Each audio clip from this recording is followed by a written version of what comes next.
kick it off. You kick it off.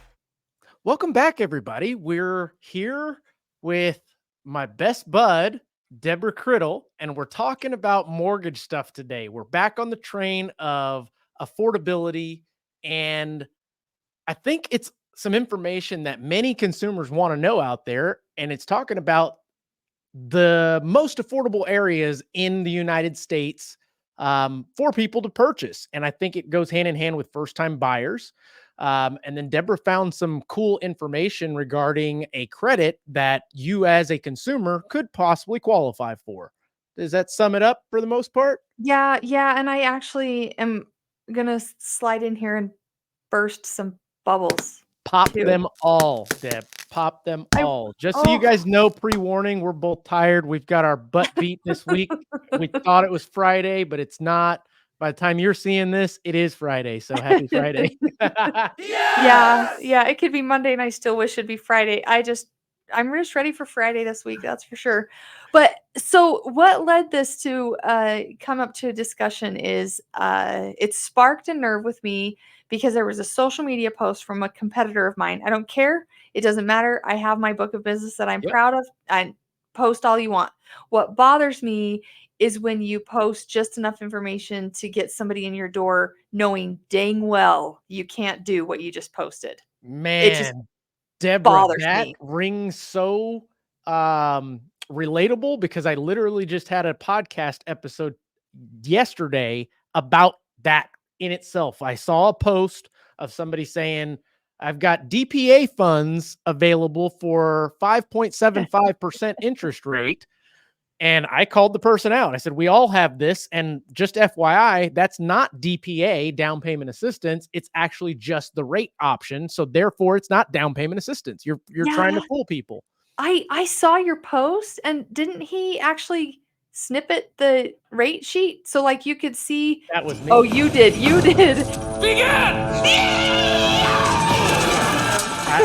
When I come correct. I'm not here to rain on anybody's dreams or anything like that. But the way that I look at it is I utilize social media and for many years now to gain business, to attract, to build relationships, etc. And if I've got a rotten apple, and they always say the rotten apple spoils the bunch. Well, if the CFPB is going to start digging around, they're going to see something like that and think that we're all doing it. So in turn, we're kind of guilty by association. I'm Yeah, not cool with that. yeah. So where this post was Freddie Mac, which is the guy who's or gal, whatever. I don't know what. It's a something behind It's a conventional loans. them. It's a them, they and them. Yes, proper. Uh, they have announced that they're going to kick in an extra 2,500 bucks for you as a buyer if you're under 50% AMI, adjusted or median income, area median Area income. medium income. Yes. That's So what pretty is it is cool. It's so cool. But this is where I'm going to sail in on my I don't know, jet pack bubble and popper. bam, bam, bam. I Where can in see the you totally nerding out with that. What is that? Packing bubbles? Pop, pop, pop, pop. Yeah. So here's the problem. I took some time. My area in Idaho, all of Idaho, you are under 50% AMI, you can't even buy a house. You can't even Yeah. qualify for the $2,500. So for fun, I thought, what states could you actually buy a house in and what does that look like? So pull up that cool map We've got this cool map right and here. this is Let's see if I I can make it think bigger. it's okay. It's a little bit So let's scroll down, and this kind of gives you states with housing costs under 15%, between 15% and 29%, and above 30%. And they're talking above, below, or at the area median income. So it kind of is a cheat sheet for you. And then it goes into detail on the different states on medium home purchase, medium household income, estimated monthly mortgage payment amount, and then income to mortgage ratios. Now, this doesn't look like it has taxes and insurance. So this is just principal and interest. They probably should have clarified here. yeah. But still, this is some pretty interesting stats or data that they've collected here. Where is yours? Idaho. Idaho. Yeah, so as you find Right there. Idaho there, Yep, right here. I think they've gotta be taking the state as a whole and even, like, some of our smaller communities that have a little bit lower price, but if you compare to Boise and some of the Coeur d'Alene area, that Sure, number's probably a little bit low, but you look at that and our monthly payment on 212,000. Okay, let's put this into perspective. Let's just take the 70 grand as our area median sure. income. It's about 50% of that. Yeah. So we're So now they looking can at only make 35 grand. 35 grand. So if you take 35,000, that's less than $3,000 a month. Yeah, Your debt to income ratio in a mortgage world has to be under 50 in a happy case. So let's just the correct. sake of easy math, 50%, you can't even buy a house. You can't even No, buy I a mean, house. because keeping in mind that this payment that they're showing you doesn't include taxes and insurance, so let's add that maybe another 4 or 500 bucks to it. Yeah, So because you're you got basic mortgage insurance too?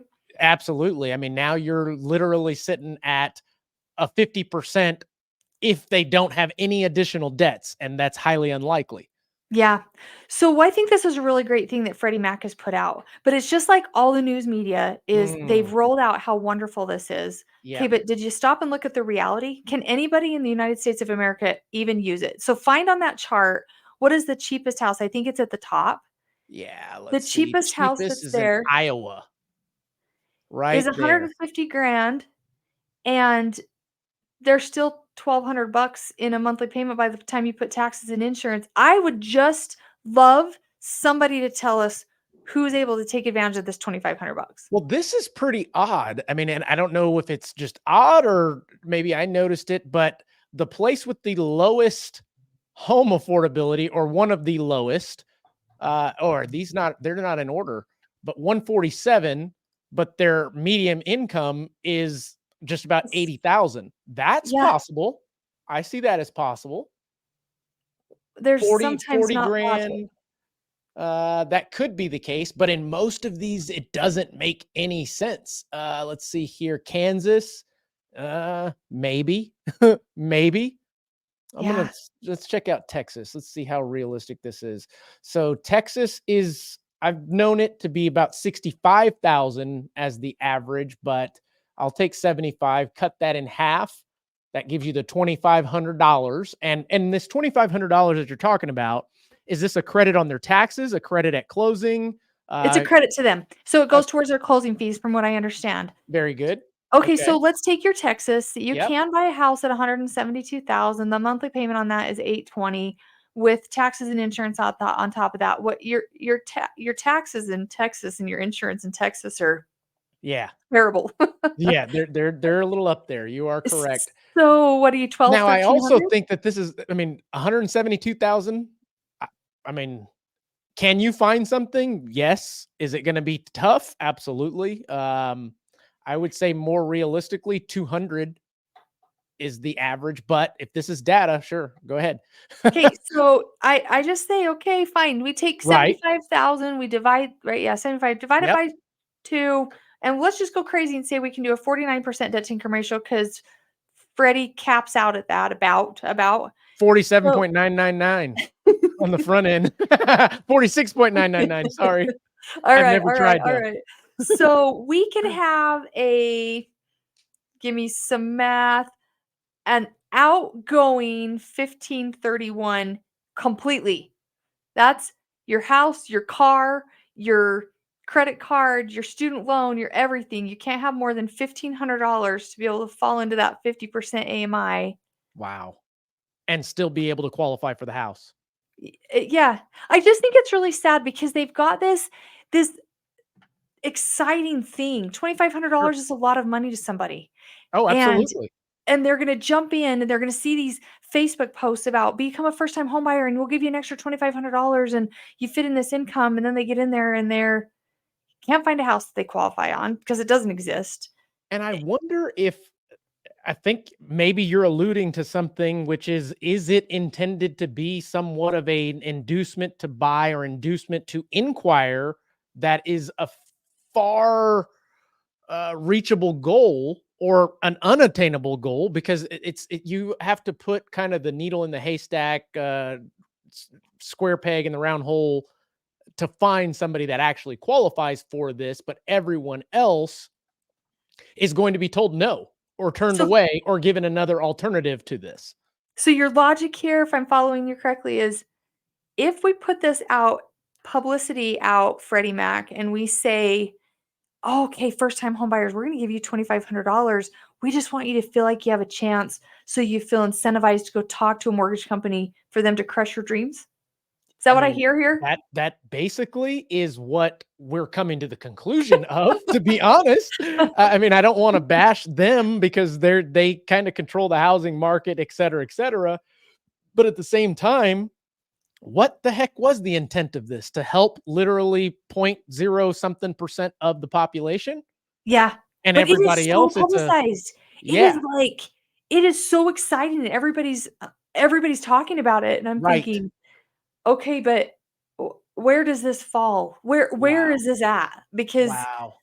I don't know. I don't know. I mean, my area, no. And we'll take this back pre-COVID craziness and our 85 to $150,000 houses that we had that people could actually survive here Right. turned into 175 to 250 because we had so much outside money coming in and overpaying for houses they never should have paid for that Absolutely. much. It just totally inflated our prices here. Yeah, wasn't But we're Idaho one of staying. the wasn't Idaho one of the places that inflated almost the most because of, like, retirement people coming, buying up stuff left and right, Yeah. paying way over? Yeah, yeah, and Wow. it Yeah. but the crazy thing about it is people are, we're on a bubble here." No, we're not. No. We're holding our values, Right. and we still have people coming, we just don't have the crazy. There's not enough people selling. No, It just no.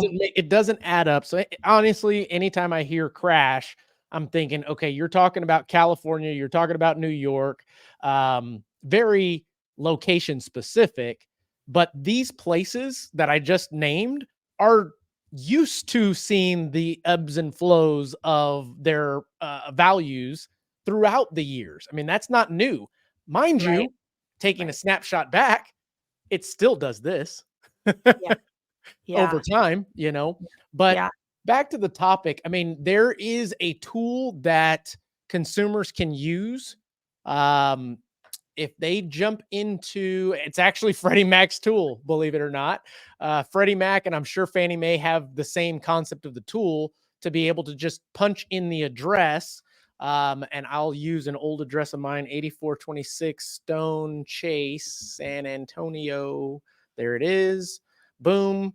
And it will go directly to that location, tell you what the average income is in order for you to get this credit. So, for example, if you were buying a home, and let's see how realistic this is now. If you were buying a home in this area, you would have to make less than or at $44,550 household income in order to qualify for a home. And I don't normally do this, but we're gonna. Let's go over to here and see what that home is worth these days. Oh my gosh, we totally sold too soon. This was one of my investment properties. We unloaded in 2019 for $195,000. Oh, Wow. Wow. So you're telling me that in this area that I just pinpointed, you've got to make $44,550 or less in order to get the $2,500 credit. But in order to qualify for the house, that is $274,000. You're probably looking at about a what, $2,500 mortgage payment, including taxes and insurance. That's all of your income. that's all your income. That's all your income pre-tax. Yeah, and that is, keep in mind it's household income. So you Wow. can't just take spouse off No. and pull that off. It is household income. You have to provide your income taxes. I would just say to Freddie, I'm sure we're cool enough, Mark, that somebody from Freddie is going to watch this. I know it. I'm I hope just they do. saying, from a perspective of a lender, from a perspective of a consumer, from a perspective of somebody who has bought a couple of homes in her day, the numbers just don't jive. Like, No. pause for just a second. you want to spark the housing market, then pull the 50% restriction off.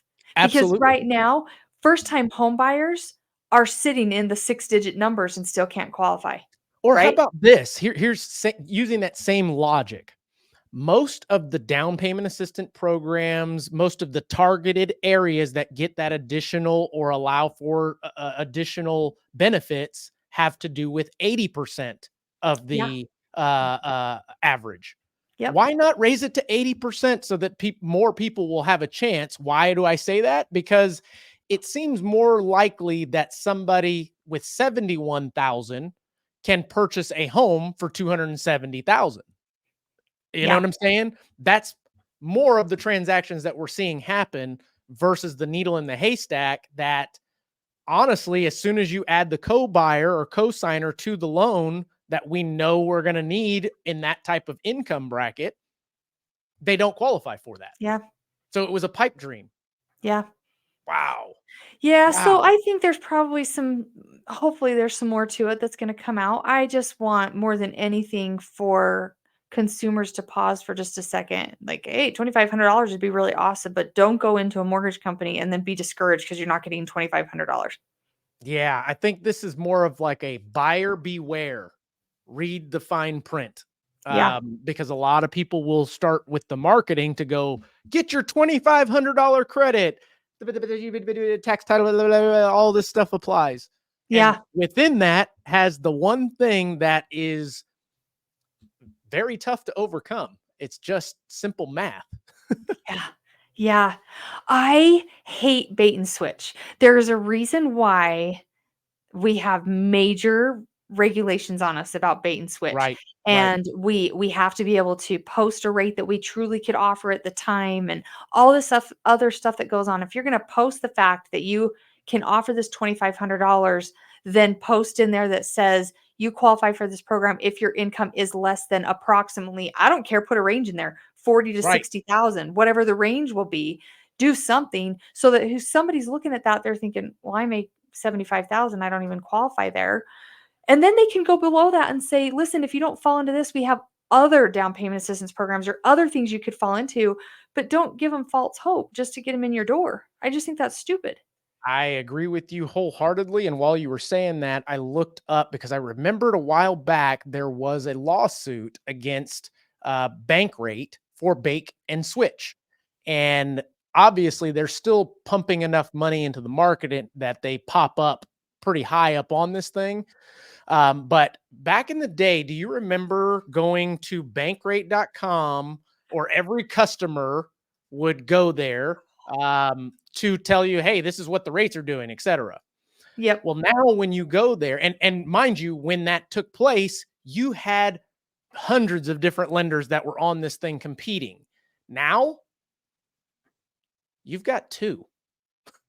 Sheesh. You see what I'm saying?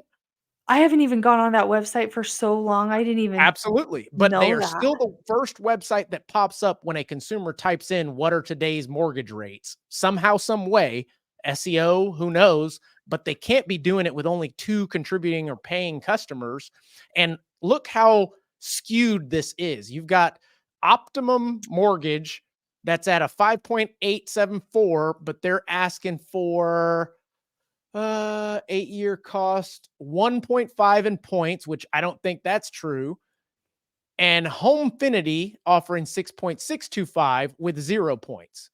I believe that they're still doing a lot of bait and switching Yeah. on this site among other websites. But when you have it being done from the actual institutions that are here for the consumers, Fannie Mae, largest purchaser of mortgage loans. Yeah. um, that's sad. They And probably in their article though, I mean, it straight up says like they divulge it really well. It's the mortgage companies and that the then take it and try and turn it into something that generates yeah, leads for them. yeah. Yes, Which I think to a consumer, if that's how they feel like they can get you in the door, be cautious because good heavens, what else are they going to try to hide? And then at the closing table, you've got all this crazy stuff that comes out. Who knows? But absolutely. I think Freddie did fine explaining that you can get this $2,500, but you have to meet this income and all of that. Right. It's the real estate agents and the mortgage companies that have put it out. Wait till the real estate agents get their hands on it, because when in a downturn market, real estate agents turn into mortgage professionals and they start quoting rates. And I just think, wow, if I, as a mortgage professional, quoted that rate on my social media without an APR, without all these things that go with it, man, I'd get fined. I mean, Yeah. just But you wouldn't do that. You've got ethics, and yeah, it reminds me of similar to like that bill that passed in Florida that everybody called the Don't Say Gay bill, when that's not what it was called, nor within the bill itself was not what it was being portrayed. Lenders all over are not going to read the fine print. And if they do, they're not going to disclose the fine print because they want to use it as leverage or a marketing ploy to get the phone to ring, yeah. especially in today's market. And that's sad, It is unfortunately. really sad. It is really sad, and I It really just wish. breeds mistrust among consumers, to be Yeah. honest. Yeah, and the nicest thing about a downturn is it does cleanse out the market. Yeah, We know that. I just wish in every industry, because it's this way in every industry. There's right. just shady stuff that goes on. Don't be shady. Just don't be Don't shady, because don't don't car sales our mortgage industry. And I yeah. hate to say that, but I came from the auto industry, so I know what name and what rap it gets. I mean, everybody uses the analogy used car salesman. Yeah. Yeah. There's some great people out there that sell used cars. I mean, don't get me wrong. I'm just saying we all know what the term means, used car salesman. And Yeah. that's kind of what the low hanging fruit loan officers that utilize these kind of ploys um, end up leaving our industry with a fire set behind them that we've got to deal with. You Yeah. know, Yeah. And that's they a bummer. taint us.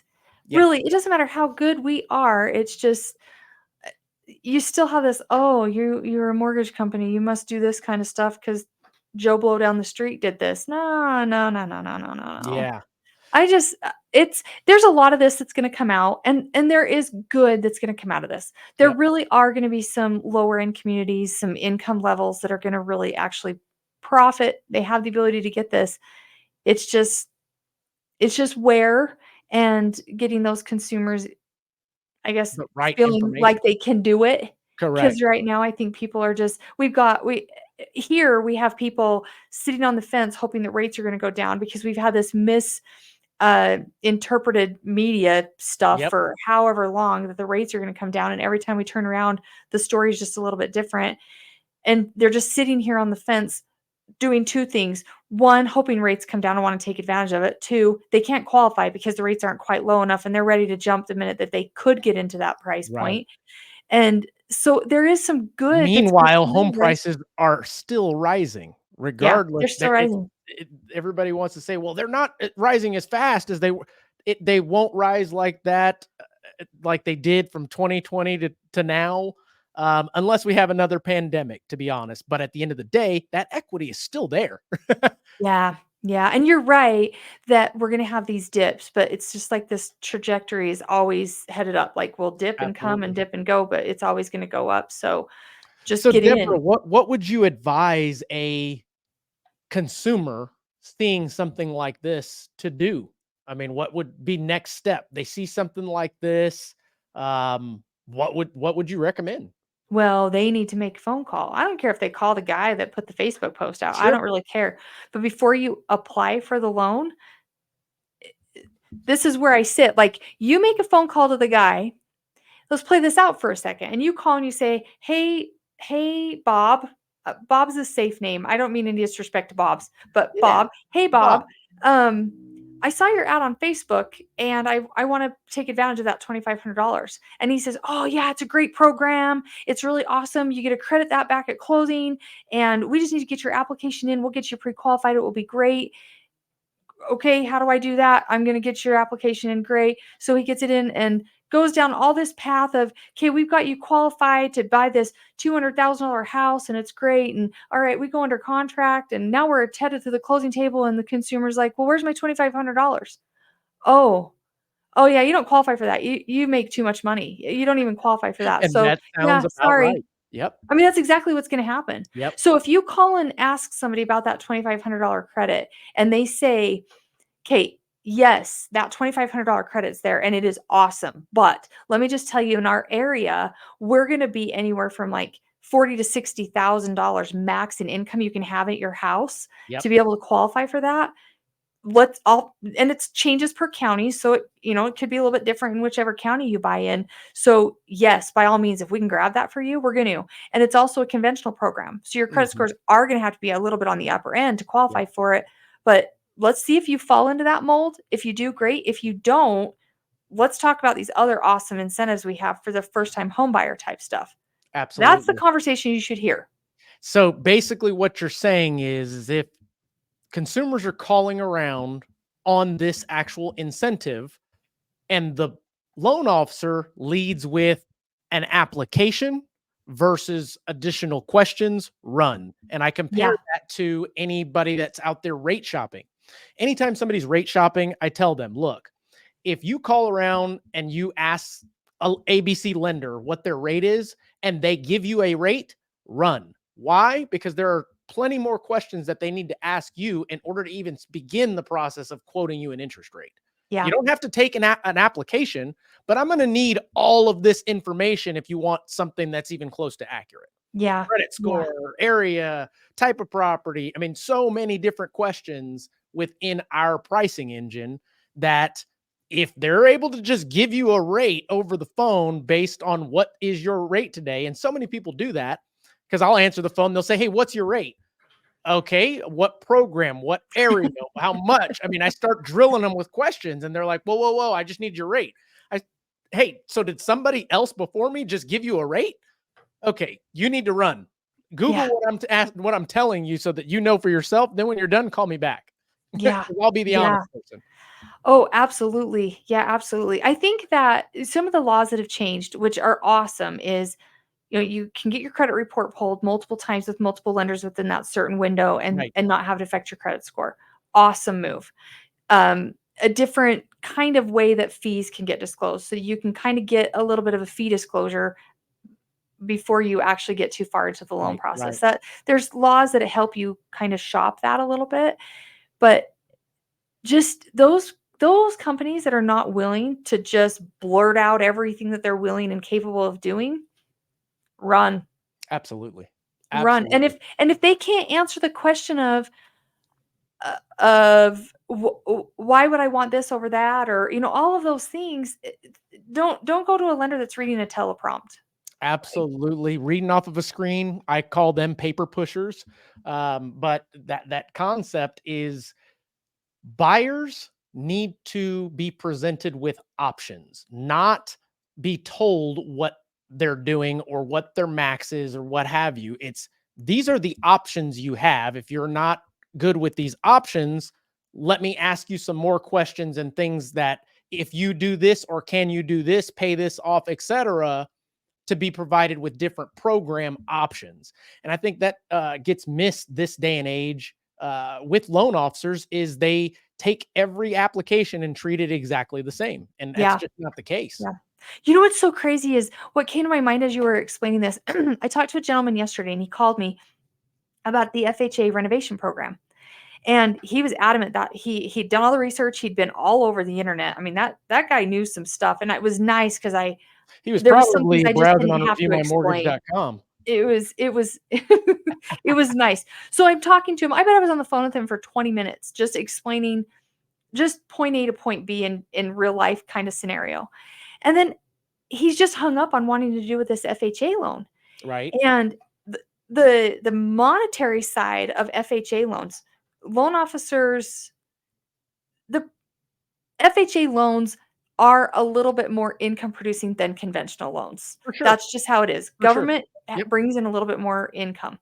Okay, so the incentive to a loan officer, not really. I guess you can't really say that Yeah. because you're No, kind it'd of be more you're so the branch manager in yeah, that it's case. more Yep. the branch, it's more the numbers of the actual bottom line of the Right. branch. So the incentive to do a government loan is there based off of what gain could happen to the branch. Right. But you still have to justify. So before I said to the guy, I said, "Can you just I know you're getting ready to get off the phone, but let me just ask you a question. do you know where your credit scores are at?